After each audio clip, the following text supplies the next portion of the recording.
मला DM केलं होतं की तुमच्या recent Power B I related जे इंटरव्ह्यू क्वेश्चन आहेत ते आम्हाला सांगा. आता माझा जो रेझ्यूम आहे ना त्याच्यामध्ये Power B I is one of the skills. माझा पूर्ण रेझ्युमे पॉवर बी आयवर नाही आहे. ठीक आहे, म्हणजे हा स्किल समजा माझा पॉवर बी आयचा आहे. तर त्याच्यावर मला विचारून किती 5-6 प्रश्न विचारायला त्यांना वेळ होता. त्यांनी मला काय काय प्रश्न विचारले आणि मी काय उत्तर दिले ते तुम्हाला सांगतो. पहिला प्रश्न होता डिफरन्स बिटवीन डॅशबोर्ड आणि रिपोर्ट. आता डॅशबोर्ड काय असतं माहिती आहे का? डॅशबोर्ड सहसा आपला सिंगल पेज असतो. रिपोर्ट असतात ना ते मल्टी पेज आणि इन डिटेल ॲनालिसिस देतात आपला पॉवर बी आयमध्ये. ठीक आहे, म्हणजे डॅशबोर्डला तुम्ही रिपोर्ट्सची समरीसुद्धा बोलू शकता. पुढचा प्रश्न बघा काय होता की स्टार स्कीमा काय असतो. आता बघा पॉवर बी आयचा एक महत्त्वाचा कन्सेप्ट आहे. तुम्ही डेटा इम्पोर्ट केला, नंतर तुम्ही समजा 5 टेबल इम्पोर्ट केले, तर त्या 5 टेबलमधलं ना तुम्हाला रिलेशनशिप पण सुद्धा डिफाईन करावं लागतं की ह्या टेबलमध्ये आणि ह्या टेबलमध्ये 1:n रिलेशनशिप आहे का, की 1:1 रिलेशनशिप आहे.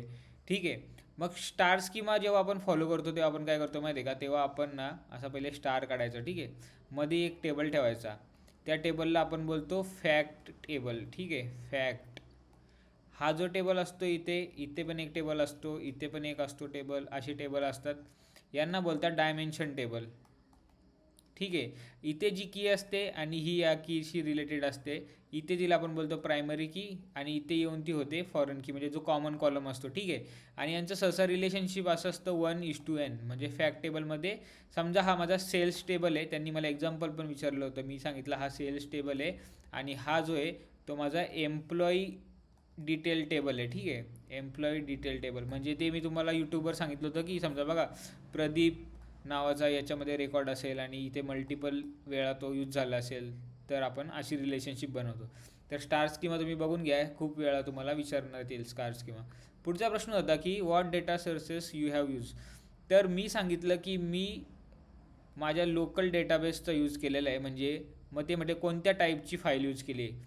मग तिथं मी सांगितलं की मी .csv फाईल यूज केली आहे, म्हणजे comma separated value data import करण्यासाठी. मग ते म्हटलं तू एका टेबलसाठी एक फाईल इम्पोर्ट केली का? मी बोललो हां, जसं माझं एम्प्लॉई टेबल आहे ते एम्प्लॉईची इन्फॉर्मेशन असलेली एक फाईल, कंपनीची इन्फॉर्मेशन असलेली एक फाईल, म्हणजे पॉवर बी आय ऑटोमॅटिकली याचा वेगळा टेबल बनवतो, याचा वेगळा टेबल बनवतो. ठीक आहे, नंतर ते म्हटले तू कुठून इम्पोर्ट केलं. तर बघा इथे वर आहे ना आपल्याला गेट डेटा म्हणून ऑप्शन असतो, गेट डेटा. तिथे तुम्ही वेगवेगळ्या डेटा सोर्सेसची तुम्हाला लिस्ट येईल, त्याच्यातला कोणता पाहिजे तो सिलेक्ट करायचा. आणि नंतर तुम्हाला समजा SQL वगैरे वरून तुम्हाला डेटा घ्यायचा असेल तर त्याचा पण कनेक्टर इथे प्रेझेंट असतो, तर त्याचा तुम्ही वापर करू शकता. नंतर त्यांनी विचारलं की if you update data in your CSV file will it update in your report. मग ते मला म्हटले की समजा हा माझा पॉवर बी आयचा डॅशबोर्ड आहे. ठीक आहे, हा माझा लॅपटॉप आहे आणि याच्यामध्ये माझ्या डेस्कटॉपवर एक फाईल प्रेझेंट आहे, एम्प्लॉई डिटेल. ठीक आहे, .csv, आणि ती फाईल मी वापरलेली आहे. ठीक आहे, माझ्या पॉवर बी आय डॅशबोर्डमध्ये. ठीक आहे, तर इथे मी काही चेंज केला तर तो चेंज इकडे जाणार आहे का? तर तो चेंज कधीपर्यंत जाणार नाही, जोपर्यंत माझा जो रिपोर्ट आहे ना तो रिफ्रेश नाही होणार.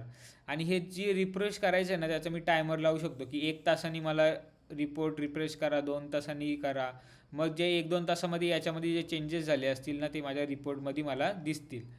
तर अशा प्रकारे आपण अपडेट करू शकतो आपला रिपोर्ट. नंतर त्यांनी विचारलं स्टार स्कीमा काय होता, मी तुम्हाला आधीच काय सांगितलं मागच्या याच्यामध्ये. नंतर ते म्हटले की what is the difference between measure आणि कॅल्क्युलेटेड कॉलम.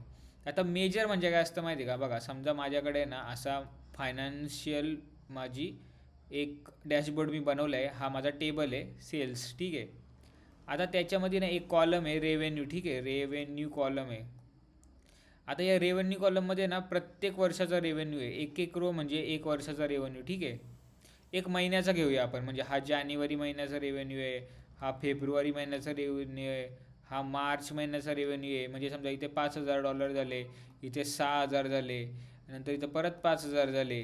ठीक आहे, आता मी जर मेजर बनवला ना तर मी काय करेल माहिती आहे का? या सगळ्यांची ॲडिशन करेल आणि टोटल रेव्हेन्यू म्हणून मी एक मेजर बनवेल. ठीक आहे, तर ती एक सिंगल व्हॅल्यू राहणार आहे की टोटल ह्या पूर्ण वर्षामध्ये किती रेव्हेन्यू झाला. पण समजा रेव्हेन्यूच्या बाजूला एक दुसरा कॉलम आहे एक्सपेंडिचर. ठीक आहे, आणि हे एक्सपेंडिचर कॉलममध्ये समजा मला इथे 3,000 रुपये एक्सपेंडिचर झाला, ह्या महिन्यामध्ये 2,000 रुपये झाला, ह्या महिन्यात 1,000 रुपये झाला, ठीक आहे. आणि इथे तिसरा कॉलम आहे, मला प्रॉफिट कॉलम ॲड करायचे. आणि या प्रॉफिट कॉलममध्ये काय व्हॅल्यू पाहिजे माहिती आहे का, रेव्हेन्यू मायनस एक्सपेंडिचर. याची जी व्हॅल्यू आहे ना, रेव्हेन्यू मायनस एक्सपेंडिचर, तर ही व्हॅल्यू मी कॅल्क्युलेट करतोय, ठीक आहे. म्हणजे हा झाला कॅल्क्युलेटेड कॉलम. आणि या प्रत्येक रोसाठी याची वेगवेगळी व्हॅल्यू असणार आहे. म्हणजे समजलं, कॅल्क्युलेटेड कॉलममध्ये काय होतं की प्रत्येक रेकॉर्डसाठी एक वेगळी व्हॅल्यू बनते. पण मेजरमध्ये काय झालं, एक सिंगल व्हॅल्यू बनली, टोटल रेव्हेन्यू. आणि हा मेजर आपण KPI यूज करतो. म्हणजे पॉवर BI डॅशबोर्डमध्ये बघा, आपण असं KPI टाकतो आणि सांगतो इथे टोटल रेव्हेन्यू, आणि मग सांगतो इथे समजा $50,000 टोटल रेव्हेन्यू झाला. तर हा डिफरन्स आहे मेजर आणि कॅल्क्युलेटेड कॉलममध्ये. आणि हे प्रश्न होते मला टोटल विचारले गेले होते.